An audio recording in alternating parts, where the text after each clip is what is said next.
Baik, assalamualaikum warahmatullahi wabarakatuh. Di sini saya akan mengenalkan permainan yang sudah saya buat, yaitu terkait permainan bentengan. Oke. Jadi di sini sudah ada beberapa komponen untuk bisa dimainkan di kegiatan hari ini. Jadi komponen utamanya yang pertama adalah papannya. Di sini saya menggunakan papan catur. Lalu di sini saya sudah menyiapkan bidak ya. Di sini bidak caturnya nanti komponennya ada 3 pion muda, 4 pion muda di sini. 4 pion muda. Setelah itu dengan penjaga bentengnya. Nah, seperti ini contohnya. Lalu untuk pergerakannya nanti akan diatur melalui kocokan dadu ini. Oke. Nah, kurang lebih gambarnya seperti ini. Jadi papan caturnya tuh ukurannya di sini 5x8 ya. Di sini 5x8 ya, di sini 5x8 pion dan juga dadunya. Nah, di sini ini setupnya kurang lebih seperti ini setup.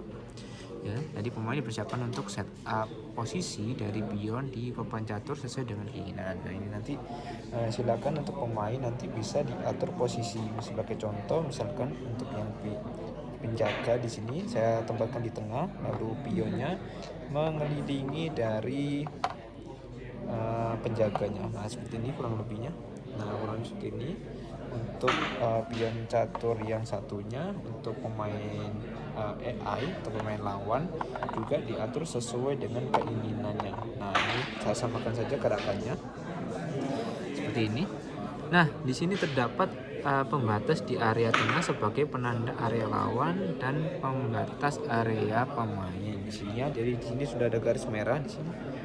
Nah, ini terdapat garis merah, ini sebagai pembatasnya. Lalu di sebelah kiri posisi pemain itu ada tanda X ya. Ini bertujuan untuk pemain atau nanti AI itu nanti bisa menyelamatkan rekannya dari penangkapan ketika nanti dimainkan gamenya. Nah, untuk goalnya sendiri di sini tertulis dia akan bisa menginvasi area lawan ketika seluruh pion ditangkap. Nah, di sini kan ada 4 pion. Nanti posisi pion nanti semuanya ditangkap dan pasukan dari lawan dia berhasil masuk ke area lawan satunya. Oke, selanjutnya di sini bisa menangkap penjaga benteng ketika pion berada di area benteng. Nah, nanti ketika pion ini sudah maju dan kebetulan ada dari pemain lawan dia berhasil masuk ke area dan juga bisa menangkap penjaga, maka permainan selesai kayak gitu. Nah, seperti ini. Jadi end kondisinya nanti ketika pemain berhasil menginvasi area lawan, misalkan penjaga benteng. Terus yang kedua, ketika pemain berhasil menangkap penjaga benteng di dalam area bentengnya itu sendiri. Oke. Nah, di sini ada X-nya, nanti pergerakannya nanti ada maju, diagonal, menyamping dan mundur ya. Itu nanti akan sesuai dengan kocokan dadu. Terus ditentukan hanya 1 kali langkah saja. Nah, itu nanti pemain bisa menangkap lawan ketika posisi player menempati dari posisi lawan. Jadi sama kurang lebih seperti main catur ya. Misalkan ada di depan sini adalah pionnya dan di sini pionnya. Misalkan jika dadunya berangka 1, maka dia akan maju ke depan dan berhasil menginvasi atau menangkap playernya, dan itu akan ditaruh di sebelah atau di luar area dari papan. Nah, seperti ini ya. Jadi nanti untuk berhasil untuk dia untuk dia bisa menyelamatkan, maka pion ini harus sampai di titik X ini untuk dia bisa ditempatkan kembali ke bentengnya. Seperti ini kurang lebihnya ya. Oke. Ya, kita lanjut di sini.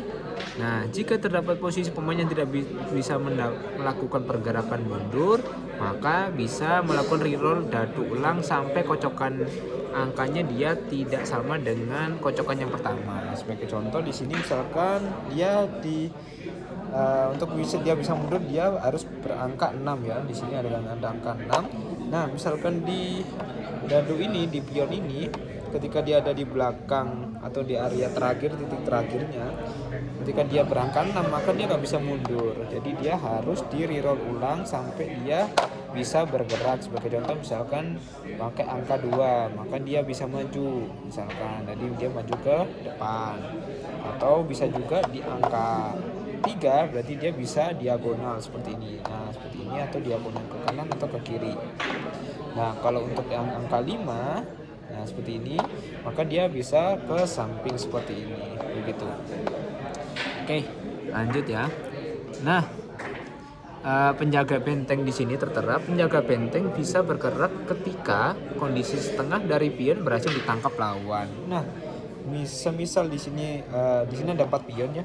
Kemudian di sini 4 pion, ketika 2 ini bisa ditangkap dan masih ada pemainnya tersisa, maka pion atau penjaga dari benteng ini dia bisa bergerak sesuai dengan kocokan dadu ini.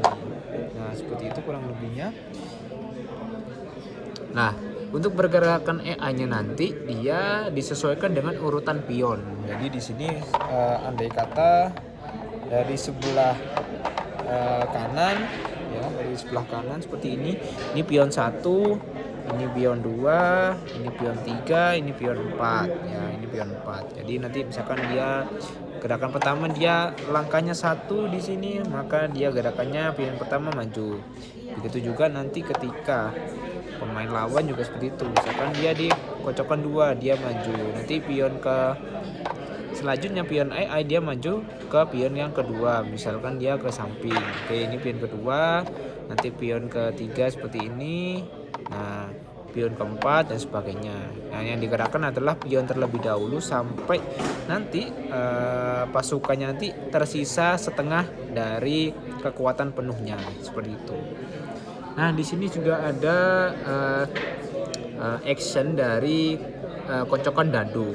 Ini ada kocokan yang pertama nilainya 1, dia maju ke depan 1 langkah. Kocokan kedua dia maju ke depan 1 langkah, ketiga dan keempat dia diagonal bisa ke kanan ke kiri.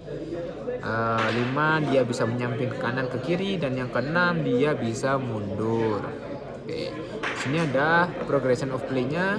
Pemain aktif dapat menentukan pergerakan melalui kocokan dadu. Jika ingin menangkap, pemain aktif dapat mengambil alih lawan dari tempat dia berada. Jika ingin menyelamatkan pemain aktif dapat berjalan menuju ke 3 petak di ujung kiri area lawan untuk menyelamatkan tawanan ya, seperti ini tadi ya. Jadi di tanda ini, di tanda 3 ini, tanda X ini. Dan jika selesai melakukan pergerakan, maka dia bisa bergantian untuk melakukan aksinya, begitu sampai nanti di permainan ada salah satu yang kalah, baik itu dia bisa menginvasi area lawan atau dia bisa menangkap penjaga bentengnya. Mungkin itu saja yang bisa saya ceritakan dari permainan ini. Terima kasih.